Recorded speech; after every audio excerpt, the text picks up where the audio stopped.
Yes, we are live. We are live. We are live. Good morning, everyone. It's the notorious, glorious V, the Girly Economist, coming to you live with my main man, El Cuco, who is working the airwaves, making sure the broadcast comes out crispy and smooth. He is none other than the Fat Master of the Flux Capacitor, drinking his CBD coffee. Jeez, tell me about this coffee, man. Tell me about Yeah, this so coffee. this CBD coffee really helps. Everyone that's tried it's like, hey, listen, I really love it because it brings that caffeine little kick stimulus that you need. But however, there's no edginess. There's no, hey, I could tell I just drank 2.5, 3 cups of coffee where your nervous system is sped up. So it has about 7 to 8 ounces of CBD in it. And so I can definitely tell a difference. I've been drinking it, and it just really tapers down. There's no as far as feeling of anxiety or it's just very calming. So yeah, so you should try it. You do have to grind it, obviously, and then we recommend that you not use a paper filter, primarily because if you use a paper filter, then the CBD will actually be captured by that paper. So you just use a reusable mesh coffee filter, and you're good to go. Bingo! It's good stuff. That's awesome. And VA And folks, right now, if you go to our token markets, and you can purchase by either Ethereum or Bitcoin, and it's currently 30% off. So go check it out. wow, mycbdedibles.com. mycbdedibles.com. mycbdedibles.com is the bomb. Check it out. Get your CBD coffee fix on. You get energy without the jitters. You know that you won't be a quitter when you're on the CBD coffee. It's like nothing else you've ever seen.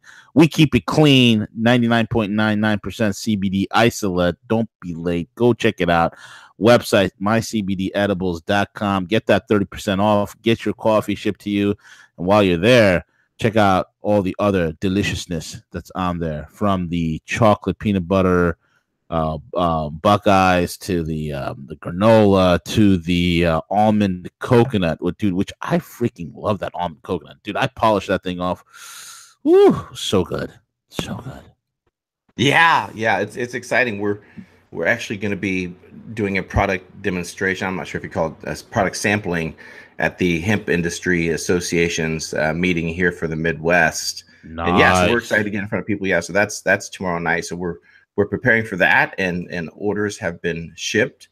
New orders are coming in, so we're trying really hard to make sure we get those orders processed and out the door the same day. V. That's fantastic. I can't wait, man. mycbdedibles.com, folks. Go there, make an impact for your health, for your family, and enjoy the deliciousness. Enjoy the deliciousness. It is Gorilla certified. Gorilla certified, folks. Go check it out. mycbdedibles.com. Also, check out the cryptoschool.io. thecryptoschool.io. Learn to trade, learn about cryptos, go there, get it done. And also check out our other sponsor, remaincalm.net. Remaincalm.net. Don't freak out. Remain calm. Remain calm. Collectors after you, don't freak out. Remain calm. You got debt collectors after you. You got, whatever issues you're worried about, levies, liens, judgments, go check out remaincalm.net. Those guys will help you out. Don't freak out. Remain calm. With that being said, Siege, where do we begin, dude? It seems like the libtards, they are literally, and I thought in the 90s, Siege, I thought in the 90s, living with the religious right, that was like the killjoys, right? That they were the ones that they were like the no fun people, right? They're the killjoys of anything fun and enlightening and anything. You're just supposed to sit around and have Bible studies all day and sing Kumbaya. That's what they wanted for everybody, but it's just dull. People are gonna take that wrong. Look, he's saying that Bible studies are dull. That's not what I'm saying. What I'm saying is the religious right. I don't like organized religion. What can I say? But anyway, but the fact of the matter remains that right now, dude, it's like the libtards. Oh my God, they are Nazis. They are Nazis. And every attack on beauty, okay?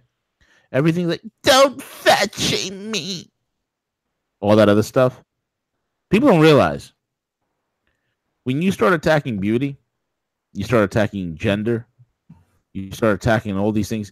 Folks, it's all part of dehumanization. It's all part of dehumanization. Now, a few months ago, when I heard that because of the pressure from the feminazis and the libtards, that in Formula One racing they got rid of all the grid girls, all the girls who were holding umbrellas for the race car drivers, who are very highly paid, by the way, to do what they do. Nobody's forcing them to do what they do; they're getting paid to do it. And physical attributes and physical looks is a woman's main asset in the world. To be freaking honest with you, okay, it's something that most men desire. They want that. They'll go out and so they'll go out and conquer the world. So here are the libtards again, applying their logic, and I think this is the funniest news of the day. They're getting rid of physical appearance as a criteria for the Miss USA or the Miss America pageant. So what is the point now? There's lots of questions, regarding this, and I think that this is part of the, the Me Too movement. And I apologize that there were select men, mostly in Hollywood, that participated in the harassment and all those things. But however, I guess that all men are guilty by association. So they're completely trying to transform this, which so basically they're no longer going to be judging criteria based upon any type of physical appearance. They're going to be judging it more based upon who knows what type of social justice type programming that they're wanting. I mean, I guess, does this mean that obese people can participate now? Does this mean that transsexuals can participate? Does it mean men? Does it mean men can be involved in the? Why not? I identify as peanut butter. Maybe I could go. And now, I never watched any of these events, so I really, regardless, I don't really care that much. However, this programming, exactly what you said earlier, is just so important that's exactly what it is. It's conditioning. It is conditioning. These idiot liberals don't realize this. Okay, they want to do this. They want to cram this SJW virtue signaling bullshit down our throats. They want to cram that SJW virtue signaling BS down all our throats. They don't realize that there is a repercussion. Why is the movie Solo? And why is the Star Wars franchise going down in flames? Why? Because everybody that loved Star Wars, everybody that kept, quote unquote, the Force alive, guys like myself, Star Wars is Gen X's movie. Okay? If you're a Gen Xer, you grew up on Star Wars. If you're a Gen Xer, you loved Star Wars. If you're a Gen Xer, Star Wars was your thing. Okay? Now, you're going to take the primary audience, which are us fanboys who love Star Wars. You're going to make it SJW. You're going to make it virtue signaling that, women are doing these amazing things that are just freaking unbelievable. It cannot even be accomplished. It's so devoid of any sort of reality. Okay? Where this girl, granted the power of the Force, but all of a sudden she's stronger than Luke Skywalker. I mean, come on. No training, Jedi training, nothing. She's automatically stronger than Luke Skywalker. She's smarter than Han Solo. She's more resourceful than anybody else. And then they're wondering why that a movie like Solo is bombing in the box office. They're wondering why. And it's funny, when you watch the interviews of the woman who was the president of Lucasfilm, I forgot what her name was. She's going on and on and on about how cute some of these animals, these animatronic animals that they're using, called porgs. These like little, puffin-like creatures that are hanging off of cliff bases on a planet somewhere. And she's talking about how cute and how cutesy-wootsy they are and how it's wonderful and have more girl power. And meanwhile, okay, here's what you dumb liberals don't understand. We conservatives, and us libertarians, we don't have time to BS and protest. We don't got time to go out there and hold pitchforks and hold signs. Okay, we don't got time to do that. Why? Because we got jobs, we got bills to pay, we got families to raise. We will vote with our dollars. Here's Lucasfilm. Here's Disney wondering why Star Wars is going down in flames. They can't figure it out. Hello, numbnuts. Hello, numbnuts. Folks, at the end of the day, these idiot liberals, and I'll show you, this is why a liberal should not even be in charge of a lemonade stand. A liberal should not be in charge of a lemonade stand or a convenience store because they do not understand what a business is. Okay? People will say, well, V, the Miss American pageant, it's a pageant. The libtards now and the feminazis are arguing that the Miss American pageant is not a pageant, it's a competition. I would say both of you guys are wrong. Because what the Miss America pageant really is, it's a business. Okay, let's be honest here. It's a business. Okay, the vehicle that the business uses is a pageant. But at the end of the day, it is a business. There is sponsorships. There is tens of millions of dollars at stake. There are commercial spots that advertising companies are paying tens of millions of dollars for that 30-second spot. There are a lot of things that go into it. Okay. It's a business, okay? And it's dependent upon viewership. You take the primary thing out of this business model, and it's a business model. And the model of this business, in order for it to function, is that it is a what? A beauty pageant. Not just a pageant, but a beauty pageant with judges who judge a woman upon a specific set standard of physical appearance. It is also a pageant where certain questions are asked to the contestants to test their mental aptitudes. If you take away the physical aspect of a pageant, if you take away beauty from pageant, these idiots don't realize they have just killed Miss America. These libtards have just realized, they just don't realize that they've killed a business cycle. So them, which is their virtue signaling, social justice warrior, knee-jerk reaction to society and reality, proves to the absolute truth that liberals make decisions in a vacuum. And yet they think they're so smart and enlightened. Let me tell you, liberals, something. You are some of the most dumbest people I've ever met in my life. I'll be honest with you. I'll be very honest with you. Very stupid, very myopic viewpoint, and very, very detached from reality. Very detached from your reality. That is why human behavior is something that is abhorrent to you. That is why having human likes and dislikes and biological tendencies and drives is abhorrent to you. Because it doesn't fit into your vacuous worldview, where everything is in a vacuum and there's no repercussions and there's no reactions and there's no consequences for the decisions, the policies, and the ideas that you espouse. That's the problem with you libtards, okay? You libtards think you're going to go ahead and you're going to do this and there's going to be viewership. Nobody is going to watch this show, period. Nobody is going to watch a fat chick who's 300 pounds, 500 pounds. Maybe she stepped off the set of My 600-Pound Life, and now she's in a moo-moo ball gown. A moo-moo ball gown. Okay, maybe it's a ginormous curtain, and she's up there with the chicken cutlet arms, with the rolls coming down. She maybe have edema, swelling of the feet and ankles and cankles and whatnot.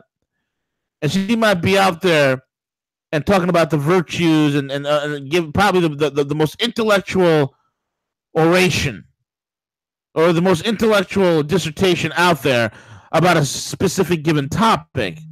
But I promise you right now, there is not going to be a single soul that's going to watch it. Not a single soul. Why? Because of the simple fact that you've thrown out the baby with the bathwater. You've thrown out the baby with the bathwater. Liberals don't seem to understand that. They don't seem to understand that. They want to do these social changes, cram it down our throats, and think that we're going to go along with it. Well, Miss America, you had a good run. It was nice knowing you. And time to move along, and I'm sure there's going to be something that's going to come out and replace this. And again, this is another liberal failure, CJ. I love it, and more liberal failures ahead. What's your take on this whole thing, CJ? You know, I spent some time thinking about this, and to me, it's about that conditioning. And if you take a look at some of the numbers in regards to like the birth rates are like at all-time lows ever right now. We take a look at the war on masculinity, the Boy Scouts now allowing, you know, girls to join.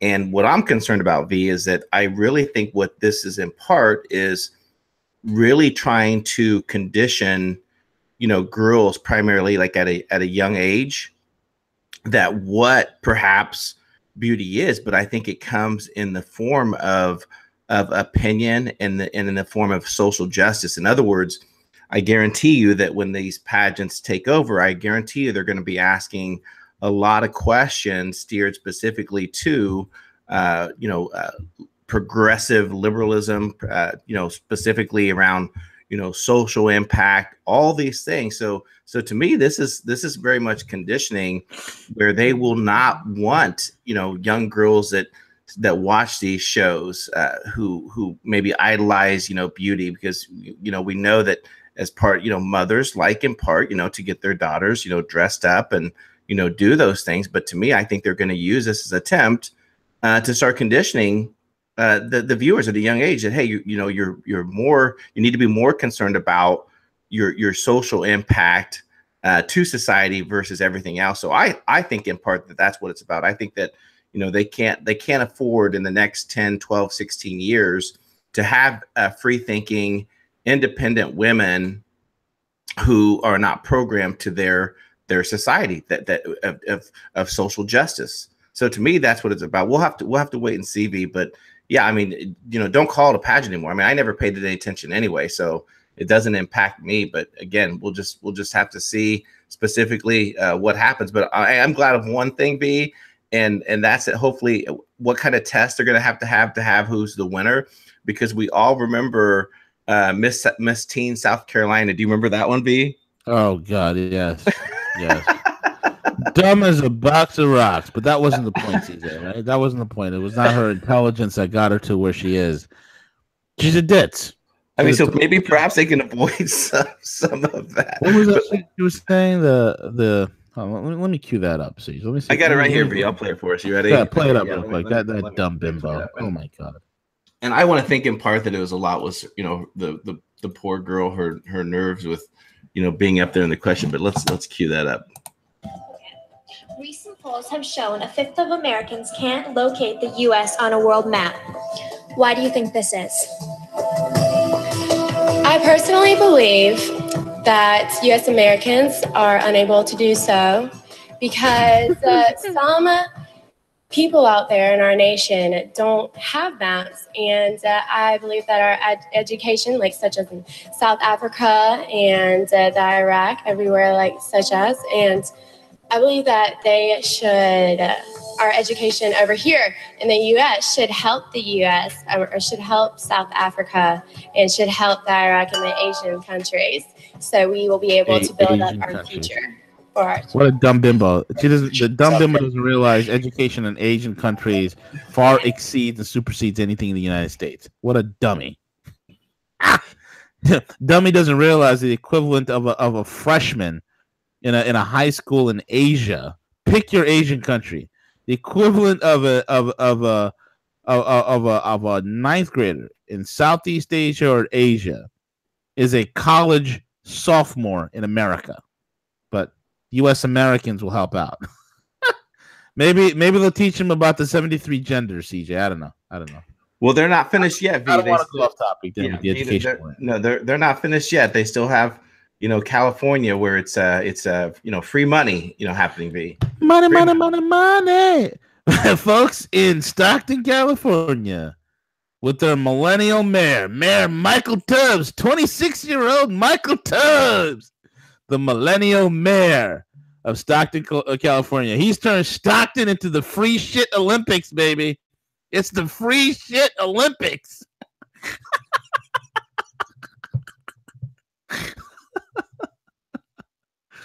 Oh my God. Okay, so this kid Michael Tubbs graduated from Stanford. I wonder what his degree was in, because his wife's degree. Look, let me read off what his wife's degree is. Okay? Go for it. His wife is she has a master's degree in multiple. Oh my god. She has a master's degree in multidisciplinary gender studies. Nice. Yes. I didn't even know that degree existed. Wow. Yes. Wow. I think Michael probably has a degree in gay art therapy for all I know. Wow. I mean, I'm not saying that he does. I guarantee it's some community planning BS or whatnot, right? Whatever the hell it is, right? Clearly, it's not economics. Clearly, it's not engineering. Okay, it's just not, because you're dealing with hardcore reality, right? And when you're dealing with hardcore reality, like engineering, mathematics, economics, and whatnot, you're not going to come out with a BS situation like this, right?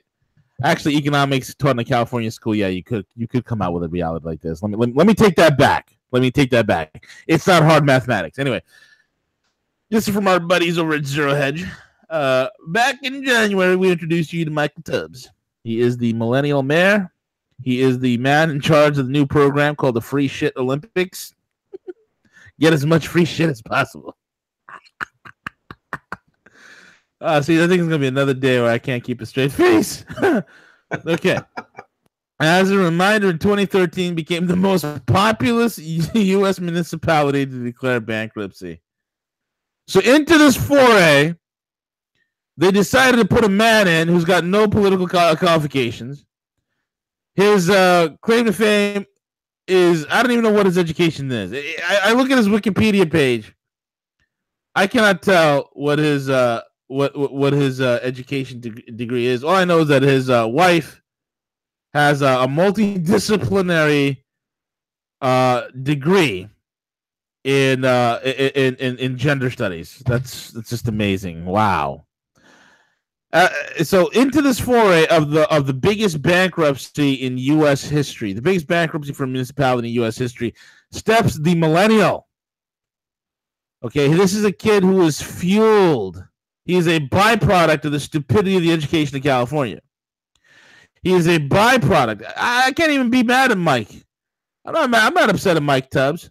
Mike Tubbs is a victim of stupid politics. Mike Tubbs is a victim of being surrounded by liberals. And what happens when libtards form your worldview? Mike Tubbs is an example of that. So all of a sudden, as you know, in 2013, Stockton had that bankruptcy. Now, since then, while the city has struggled through a painful Chapter 9 structuring of its primarily agricultural-based economy, remains mired in poverty. Tubbs was campaigning during his final year ahead of graduation from Stanford University, and upon his victory, he felt almost a moral responsibility to take risks and pursue unorthodox policies to help Stockton residents. And so, as we noted in January, the pervasive poverty in his city is what led Tubbs to announce the city would soon begin an interesting social experiment. As the Time report stated, that a random sample of 300,000 Stockton residents received $500 every month, no strings attached. The program was to become the U.S. largest experiment with a policy that has become a favorite topic of Mark Zuckerberg, the idiot from Facebook. Okay, again, how these guys are running companies is beyond me. It just shows you that's all fake. It shows you most of Silicon Valley is BS to begin with. They're selling people snake oil, hopium, and vaporware, and they're getting these ridiculous stock valuations. It makes no sense, Siege. Siege, maybe you and I should come up with some vaporware, and I'll go out there and pitch some hopium on a stage like Elon Musk, and maybe we'll get a valuation for air guitars. We'll come up with an air guitar company, okay? Let's do it. It's imaginary guitars, and I'll get on stage and I'll strum out my air guitar and make imaginary, gestures of me strumming the thing, me picking it up and grinding it with my teeth like Jimi Hendrix on steroids, and then maybe somebody would give us a stock valuation. Hey, check out V and CJ's Air Guitar Emporium. Wow, their stock valuation is $180 a stock, so that gives them a $12 billion valuation based upon their shares. And then maybe we should make our air guitars compatible with Bluetooth devices so you could stream your air guitar notes, Siege. Maybe we should do that. We should tell them that soon our air guitars will be Bluetooth compliant and Bluetooth ready. Woohoo! Maybe we should also tell them that our air guitar is also 5G capable, so this way you're able to communicate with your friends long distances, and so they can hear your tunes that you belt out on your air guitar. Where do I buy, V? Where do I buy? Exactly. Maybe you can. Maybe your air guitar can be used as a Wi-Fi hotspot. All you gotta do is just stand up and start strumming your air guitar, and now your friends can connect their cell phones and their MacBooks and laptops to your air guitar. Now you're providing a service to your local bums at the coffee shop and Starbucks while they're shooting heroin. It's wonderful. It's wonderful. But it's the same crap that Silicon Valley sells you. It's BS, right? So Michael Tubbs, back on Stockton, okay? Universal income, you morons, right? The problem is the universal basic income, in theory, combats poverty by doling out a fixed income of cash per month to low and unemployed residents to create a guaranteed safety net. See, I don't know about you, but I'm sure that, if I was broke and unemployed, $500 goes a long way, I'm sure, especially in high tax, high cost of living areas, right? I mean, $500, man. Yeah, that really helped the homeless, right? Right. Oh my God. A safety net. But after running a 2-year trial, giving 2,000 unemployed residents about, listen to this. This is what Finland did. Okay, so folks, this has been done before. And this shows you the genius of Michael Tubbs. Michael Tubbs, the affirmative action case that he is, the affirmative action mayor. Okay. After running a 2-year trial in Finland, giving 2,000 unemployed residents about $685 a month, Finland recently abandoned. They've given it up. They said, okay, we're done. They've abandoned its universal basic income experiment, with the Finnish government imposing stricter benefit plans, introducing legislation and making some benefits for unemployed people contingent on taking training or working at least 18 hours in 3 months. However, despite Finland's recent cessation, Tubbs is moving ahead with his plan, but on a considerably smaller scale than planned for in January. So Finland, it's absolutely imploded. They understand that it is completely backfired. It's not working. It's a joke. And folks, let me tell you the difference between Finland and the United States. In the U.S., there's such a welfare hustle. Okay? Most of the people who are quote-unquote on welfare, CJ, let me ask you this, man. Okay, let me ask you this. Yes. See, yes. Picture a beautiful summer afternoon, and you and I are, let's say, somewhere in New York City, right? Let's just say we're in New York City, right? Or any inner city anywhere in America. The announcement goes out that the latest Air Jordans are coming out. Okay, the latest Air Jordan number 55, whatever, classic, throwback, retro, whatever, right? Right. It's coming out. You go to any city, any inner city in America, you have lines going around for blocks. You got dudes that are ready to shank you or shoot you or beat you in order to get your shoes. You have stampedes. You think it's Black Friday. You think it's a new iPhone. You think it's something coming. Like what's going on? No, they are waiting online for a sneaker, a $300 sneaker, a $250 to $300 sneaker, depending upon what it is. Okay, depending on what the configuration is, it could be $250 to $300. Some of these sneakers are coming in metal briefcases. That's how they're sold in. And you look at where these lines are, dude. You have nothing but generational welfare recipients waiting online. How the hell are they affording Air Jordans if you're on welfare? We all know this. This is the adult conversation nobody has, CJ. Nobody has this conversation. Right. The majority, not all, the majority of welfare that's going on in this country is a hustle. And that's why I keep telling you folks, if you are in the sucker middle class, you're a sucker. And you need to do everything in your power to get the hell out of being middle class. If you move in from working, from poverty to working class to middle class, beautiful. Don't stop there. Keep moving. Don't stop there. Keep moving. Well, I got a great job. I work for a great company. Great. Develop a secondary form of income. Create multiple income streams for yourself. Get the hell out of middle class. Right? Because what's happening is this. The middle class have no hustle. They're the idiots that play by the rule. The wealthy have a hustle, and they screw you. The poor have a hustle, and they screw you. So what do you think is going to happen when the poor Stocktonite, who's living in the PJs, the projects, he has a 55-inch Samsung Ultra HD TV 4K sitting in his house.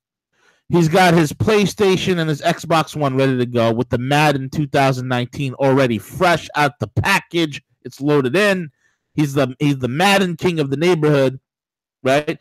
He's got the Madden loaded on. He's got his Air Jordans. He's got his Timberland boots, right? Right. You think now all of a sudden he's got this welfare hustle. Now he also works off the books. Maybe he sells drugs on the side. Maybe he's he's a drug dealer. Pastime, right? Maybe he's God knows what kind of nefarious activity, or maybe he's not into a nefarious activity. He realized, hey man, I got free health care, I got a rent reduced or a free apartment. They'll furnish my apartment if I need to. I'm getting food stamps, and I get to work off the books for $10, $15 an hour, maybe even $18 an hour off the books. Ooh, now Mayor Michael Tubbs and all his geniusness, because he's all about that SJW, social justice warrior, gender neutrality, whatever crap, right? Now I'm getting $500 a month from the city. What incentive are you giving these people? The worst thing you could do is give a person a handout. The worst you can do. And we've known this since the advent of this country. I remember when I was reading about when Ben Franklin went to Paris and he saw the abject poverty of people living in Paris, and he marveled. He goes, my God, everywhere where government provides a safety net, the poverty's worse. Because It gives you no impetus to get up and pull yourself up by the bootstrap and make something of yourself. This is not going to solve nothing. And the SJW, social justice warrior mayor, Michael Tubbs, alongside with the rest of California, which never ceases to amaze me, CJ. Never ceases to amaze me. This is going to go down in flames. Yeah, it's very eye-opening that they're doing these things. I mean, gosh, at the end of the day, I think that's the only thing that these big government's going to be able to do to keep people enslaved and dependent upon the government, right? So, you have a certain percentage of the population that feels that government is good, right? That, yeah, we need bigger government. And look, the government's taking care of us. The government's giving us money, this type of mentality. But I think that they're using these programs like this in part that, think of the people in Venezuela, when that collapse happened, when their currency devalued so much. I mean, I think at the end of the day, it'll be the only thing that government will be able to do in their attempts from people realizing, who created the mess. They'll be looking at, I'm getting my free money from the government, versus understanding that the dollars that they're getting is created out of thin air, that it's led to the demise of the American workforce. And we have a certain percentage already of percentage people in the population that are so dependent upon these government handouts time and time. It's an expansion of those programs, V. Absolutely right, man. So, in all reality, we had two funny stories today. Miss America in Stockton, California. I feel like we should have saved both. I feel like we should have saved both of those for Cuss with Gus tomorrow. Oh, hell yeah. Absolutely. See, save both of those for Gus tomorrow. Make a mental note. Gustavo. He just that would fire him up so fast. He's got to wind him up and just release him. He would go nuts with that. That'll be awesome. That'll be epic. Anyway, what do you want to hit, man? We got London Paul coming up next. Yeah, we got London Paul coming up next. Yeah, you pick it. What do you want to hit? What do you want to hit? What do you cover, man? You look. I don't know, man. I mean, we can talk about the Saudi Arabia. Israel trying to develop nuclear weapons for the Saudis. Yeah, I think that's That's a huge problem. Yeah, what you want to break that down for us, V? We could, or we could talk about why Koreans really hate us, or not hate us, but they mistrust U.S. presence in the Korean Peninsula, and that's a deep dive, Siege. That's a deep dive because then I'd have to go into and start really ripping apart, these wars that we thought we were fighting for freedom. Wherever there's trouble, G.I. Joe is there. G.I. Joe, a real American hero. Maybe I have to shed light on that. Maybe that's for another day, an adult conversation for another day. Maybe that's what it is. Roger that. Yeah, because that's deep, man. I'll talk about this Korea thing for tomorrow. CJ, let's say this Korea thing and breaking down the Korean War. What really happened? Let's save that for tomorrow. Okay, roger that. I'll bring in the the facts, the figures of what happened in Korea to the forefront, and I mean, get ready. It's going to be a paradigm challenging thing because it's going to put a lot of dent into this. We fight for freedom BS. It's garbage. Anyway.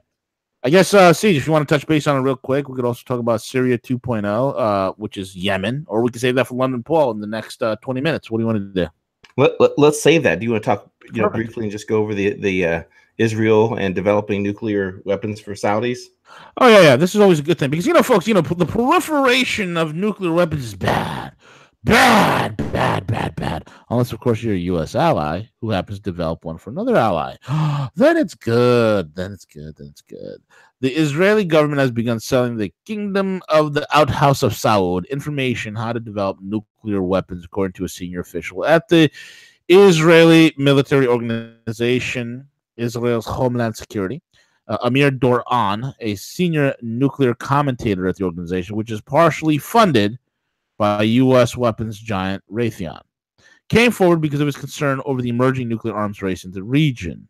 The cooperation between the two countries is helping the Saudis to develop nuclear weapons program is just the latest sign of the warming relationship with Israel, recently calling the Saudi crown prince a partner of Israel. Israel has been a nuclear power for decades, and though its nuclear arsenal is undeclared and the country has refused to sign the nuclear non-proliferation treaty, estimates of its arsenal vary, with the most suggesting Israel possesses 100 to 200 nukes. Israel was aided in the development of its nuclear program by Western powers, particularly France, and much of the Western quote-unquote help Israel received, however, was a result of covert thefts of nuclear material from countries such as the United States and Belgium. So, there's a lot of problems here. See, the Middle East, the deep state just can't help itself. These death dealers, the sycophants. See, isn't it amazing that as soon as Netanyahu created all this rhetoric and all the saber rattling and started bombing all these people and started shooting all these protesters, started doing all these shenanigans in Syria and on the border of the Golan Heights, all of a sudden his approval rating started going up. It provided the perfect wag the dog scenario, Siege, the perfect wag the dog scenario for Benjamin Netanyahu. And now the death dealer, war criminal Pole, the Polak, who is now a Semite. How do you become a Polish Semite? I have no idea. How do you become a kielbasa kebab? Well, this kielbasa kebab named Netanyahu is now warming up to this King Salman of Saudi Arabia. And now these two death dealers are coming up with a wonderful idea, all with the blessings of the U.S. deep state, all with the blessings of the United States. Yes, let Saudi Arabia, a country which I detailed. Go listen to yesterday's show. I was laughing my ass off talking about Saudi Arabia, and it could have happened to a nice bunch of guys. Here's Saudi Arabia on the verge of failure. I think it's a wonderful time, CJ, that when a country is on decline, it's about to become a failed state. On the verge of it becoming a failed state, I think it's a great idea to go ahead and give them nuclear capability, don't you, CJ? Yeah, I don't see any problem with it, V. Not one. I don't see any problem with it either. Oh, yeah, what could go wrong, Siege? What could go wrong, right? So, but this is what's happening, folks. So let me get this straight here. We want to stop the spread of nuclear weapons. Iran is the greatest sponsor of terror. Iran has nuclear ambitions. the hell are they talking about? Are they talking about Iran or are they talking about themselves? Are they talking about Iran or are they talking about themselves? Folks, they're talking about themselves. You see, they need to create the Iranian boogeyman. And now if they're arming the Saudis, if the Saudis ramp up their nuclear capability, the Iranians are going to be like, oh, you want nukes? Oh, okay, we can do that too. We can play that game as well. Now they have nukes, and all you need is some deep state moron somewhere. And if you think for yourself that the outhouse of Saud, has any sort of loyalties to its people, you'll be gravely mistaken. If the outhouse of Saud would rather trigger a nuclear war, then right before the launch of missiles and the nuclear war happens, these guys will skedaddle. They will exit stage left all the way to Nice, France. They'll be hanging out, sipping Chardonnay, hanging out with bimbos and broads, watching their whole entire country, the outhouse of Saud, the whole entire Saudi Arabia go up in a mushroom cloud. They don't care. They have no loyalty. The majority. See, you got to understand. There's a certain derangement that these elitists have, and that's why, my friends, government is a dangerous, dangerous, dangerous thing. It's only good at two things: stealing and killing. They're great at it. So these guys have no problems letting the whole thing go. Because right now, with the oil running out of Saudi Arabia, see what natural resources is left in Saudi Arabia. I don't think. Dates. I think dates, CJ. Maybe camel manure. One of the two. With the dangers that's happening in Saudi Arabia, okay, with the fact that oil's running out, what's the point of it? It's just going to be a giant dust bowl. I don't think these guys care. Oh, well, let's protect our dust bowl. No, they would much rather get out of the way and watch the whole thing burn. They don't care. That's why it's a dangerous thing to have these crazy psychopaths, these power-hungry bastards in charge of anything. Because they don't have the moral capacity to be in charge of anything at all. And that's the problem. And with that, Siege, that brings us to the end of the show. We got London Paul coming up, so keep it blocked and loaded here, folks. And we'll be right back in about 10 minutes. With that being said, Siege, we're over and out. Take it away, El Google.